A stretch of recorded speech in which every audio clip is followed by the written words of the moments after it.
Welcome to the We Are Not Born Failures podcast. I'm your host, Moises Linares.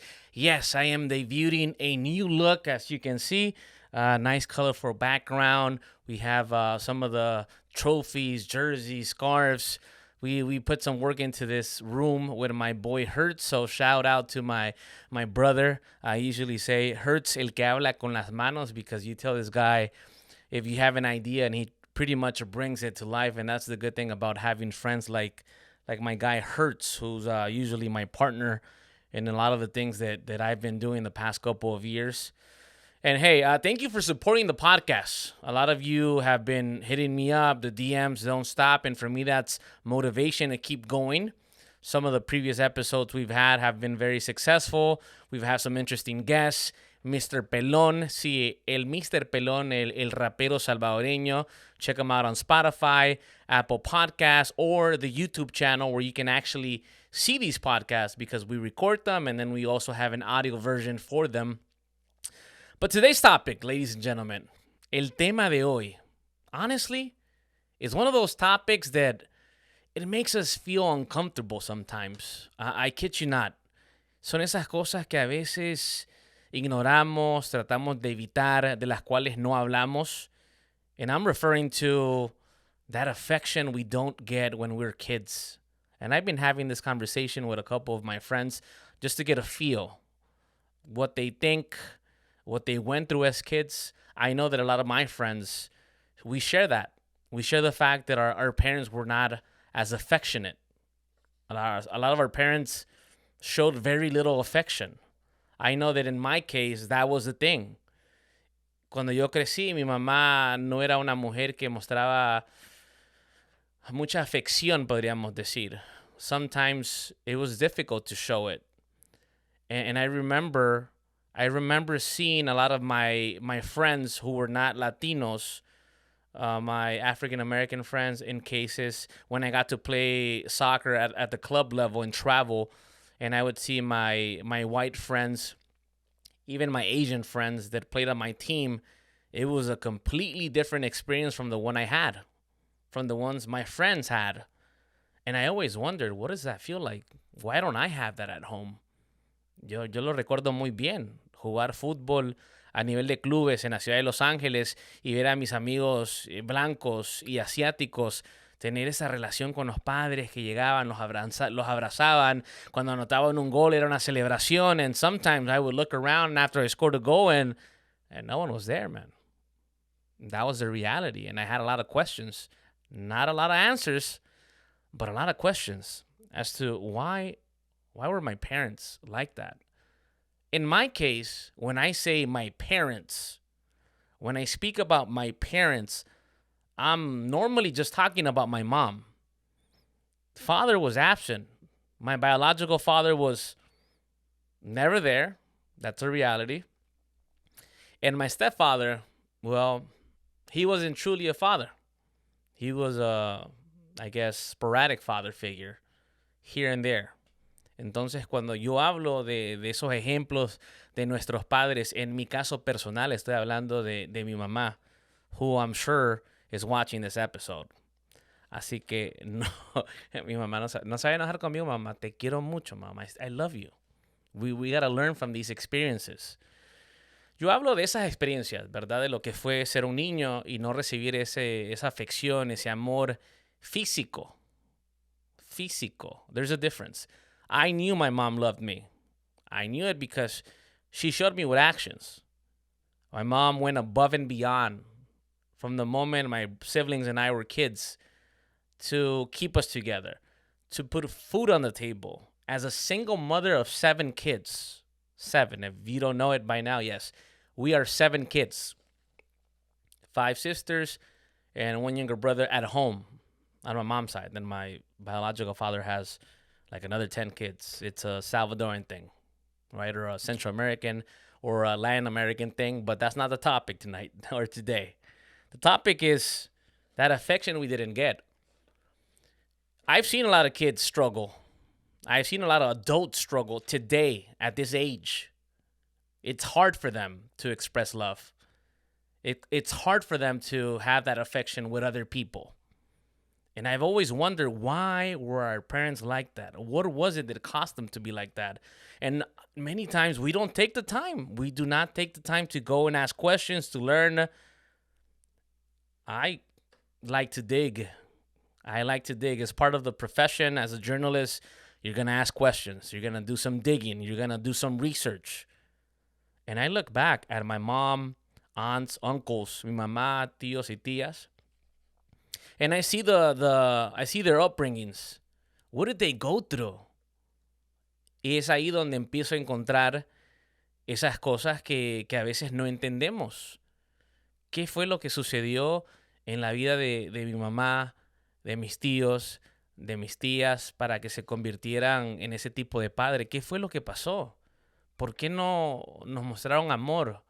¿Por qué no intentaron? Yo sé que todos nos amaban, eso no hay duda. No hay ninguna duda. Yo creo que mis tíos he visto cómo quieren a sus hijos, pero era un amor muy diferente. Entonces uno empieza a investigar, and then you find things that are very, very tough. For example, a lot of our parents did not have a childhood. Those are just facts. That's not a lie. We're not making that up. If you go and ask most of the parents that came from Central America who come from humble beginnings, there was no childhood, man. None at all.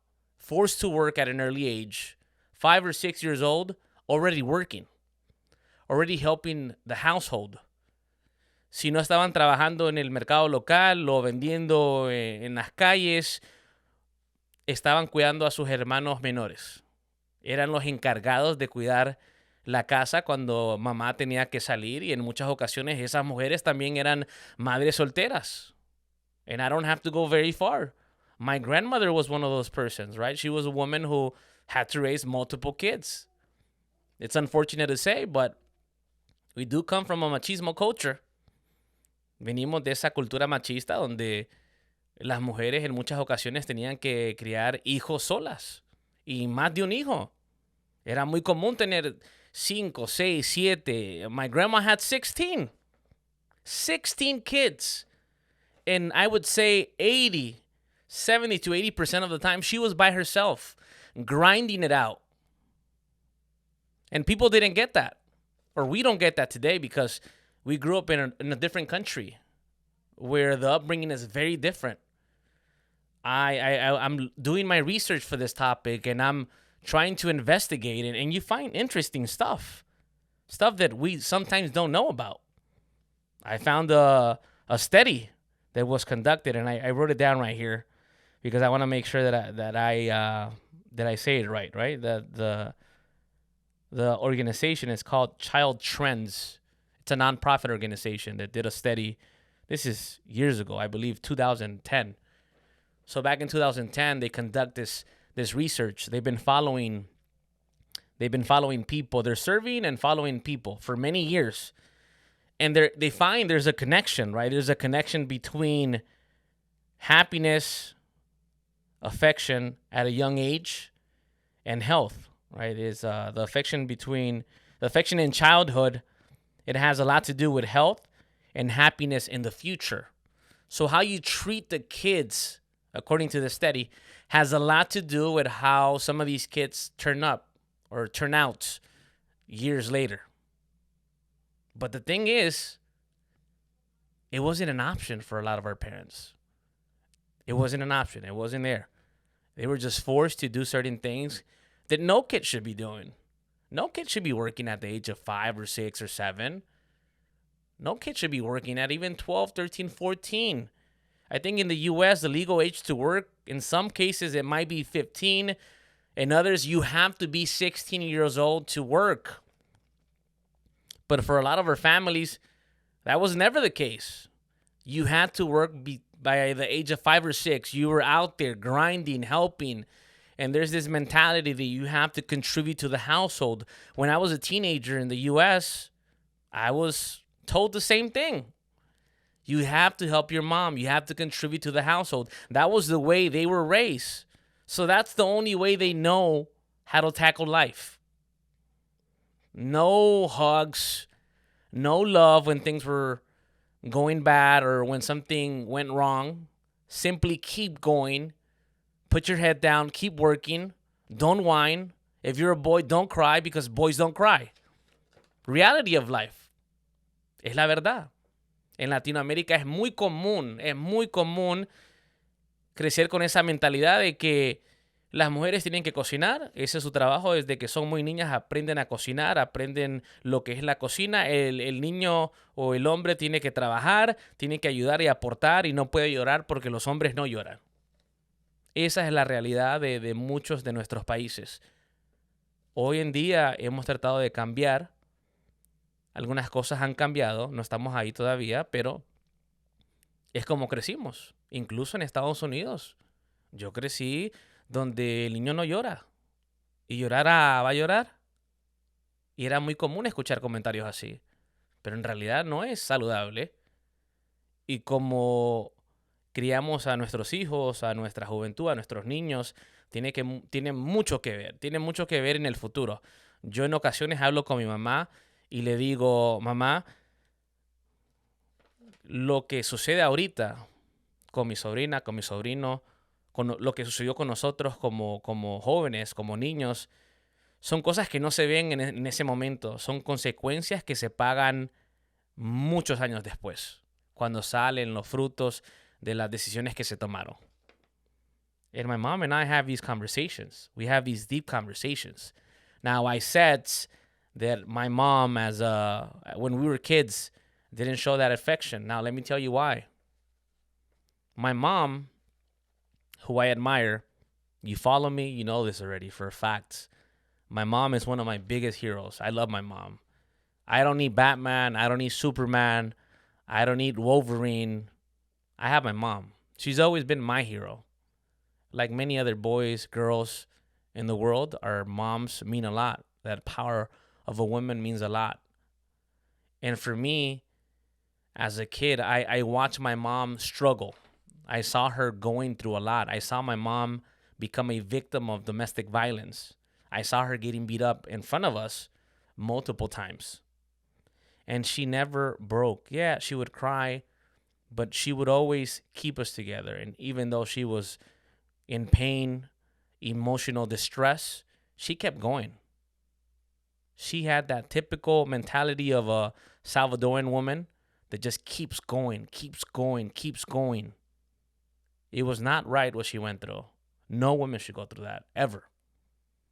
And I feel for my mom. And the thing that I've done ever since is I've tried to become the best son possible. I tried to be the best example.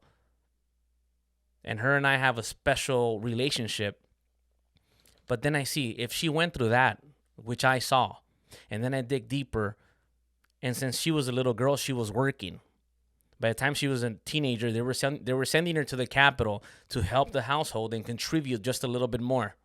Then she has to cross 3 countries, El Salvador, Guatemala, Mexico, cross the border, come to the U.S., come to a country where you don't know the language, work hard, send money back, and that's your life. That's been your life ever since you can remember. For me, it was, reassurance that she had gone through a lot, and I had to try to understand her. And I think that's where we fail as kids sometimes, as the sons, as the daughters, where we don't show empathy. We don't try to understand. We like to blame. We like to say, I'm like this or like that because of you. But we don't put ourselves in their shoes. We don't try to understand what they went through. And I think that's a very important thing. It's a very important thing that a lot of us still haven't done, that we need to do in order to heal. Personal opinion, by the way. In order to heal and be able to move forward. I was already in college. Llegó el punto donde estábamos en la universidad, habíamos pasado muchas cosas con mis hermanas, con mi mamá, y llegó el punto donde creo que todos nos dimos cuenta al mismo tiempo de que hacía falta esas muestras de amor. My sisters were still around high school age when this was happening. And I remember that saying I love you, te quiero mamá, it was sometimes it felt weird to hug your mom. It felt weird because we were not used to it. And I had friends who would do it. And I spoke to one of my friends recently and I said, yo, I'm going to use you as an example for the podcast because I think that you're a good example of what a childhood should look like or what it's like to have a parent or parents that hug you and tell you they love you. And I would see that and I would ask myself, like, why does he have that and I don't have that? I want to have that type of relationship with my parents. But even then, he had his own issues. And he told me, look, man, it wasn't always like that. There was times where my father didn't show any emotion. I never saw my father cry, maybe once. It was always like the mom. And typically it is the mom, the one that's overprotective, the one that's there showing us just a little bit or just enough. And I think that was my case where I just had just a little bit, enough to know that she cared. And I think my siblings feel the same way. Did she make mistakes? Yeah, a lot of our parents made mistakes. I don't blame them. After digging and learning and seeing what they went through, can you blame them? A lot of the stuff they went through was for us to have what we have now. And it seems difficult. It seems like, man, a lot of the things that I do have now, it's because my mom, she sacrificed. She sacrificed herself. She sacrificed her happiness, her sanity in some cases, just to be there for us, to show us that she cared in her way of expressing love. She could have done better for sure. But a lot of our parents could have done better. It's not because they didn't love us. Sometimes you don't know. It's like asking a parent to tell you about college when they don't know anything about college. That's another experience a lot of us go through, right? It's time to go to college. We have no one to talk to because our parents didn't learn that. So how are they going to talk to us about college when that's something they've never seen or understood or gone through? There's people who are seeing this podcast who have not gone through this experience. You didn't go through this experience. You don't know what it's like because you had two parents, which is a great thing. That's not a bad thing. That's an awesome thing. You had parents who loved you. They cared about you. That showed you affection. Amazing. So maybe this episode is not for you in that way. But it is for you to learn about people you might know that have gone through these things. They've had to overcome these challenges. That are still overcoming. You might see somebody who's not affectionate and you don't understand why. Sometimes it's good to listen or learn or ask questions in a, very cautious way so you wouldn't offend anybody. But for me, it was about that. I think that I see my mom and I see all that and the stuff we had to overcome. And there came that point where we kind of broke that, right? We overcame that mountain together. And now a lot of my siblings, I tell them, I love you guys. I care about you. I miss you. My mom and I, we are very expressive. Like, I love you, Mom. I'm here for you, whatever you need. And I think that it took time, but we were willing to do it. And we have to be willing to do it because a lot of us don't want to go. We don't want to go there. We don't want to touch that topic. We want to stay away from it. But you come to understand, look at the stuff they went through.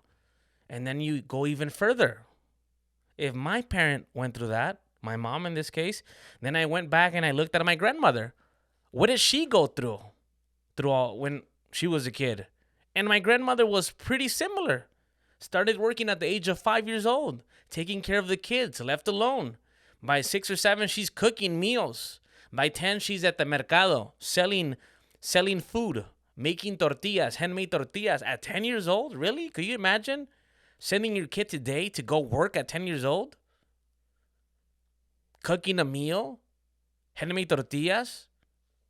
Yeah, they are different. They're cut from a different cloth. Those are facts. I cannot imagine any of the kids today doing any of that stuff. I was asked to take care of my siblings at a very young age. I was around 7, 8 years old when my mom left me for the first time with my younger brother, who was a newborn. She had to go work and told me, this is how you do it. This is what you're going to do. And it was out of necessity. But it was a different life. It was the only thing she knew. With time, she learned that it's not okay. And my younger siblings did not have to go through that. They still struggled. They went through their own challenges. But it was not that experience. And I see it today. we still have to heal. We still have to forgive. Empathy, man. Empathy, let me tell you. I've learned to love that word. Empathy. A lot of us lack empathy. We don't want to understand, or we try not to give somebody the opportunity to tell us who they are, where they come from, the stuff they've been through. Some of these traumas still haunt our parents till this day. They haunt them. They carry this pain that sometimes they don't talk about, and they die with this pain. I know my grandmother did. Before she died, I had the opportunity to sit next to her for about 2 weeks, ask her questions.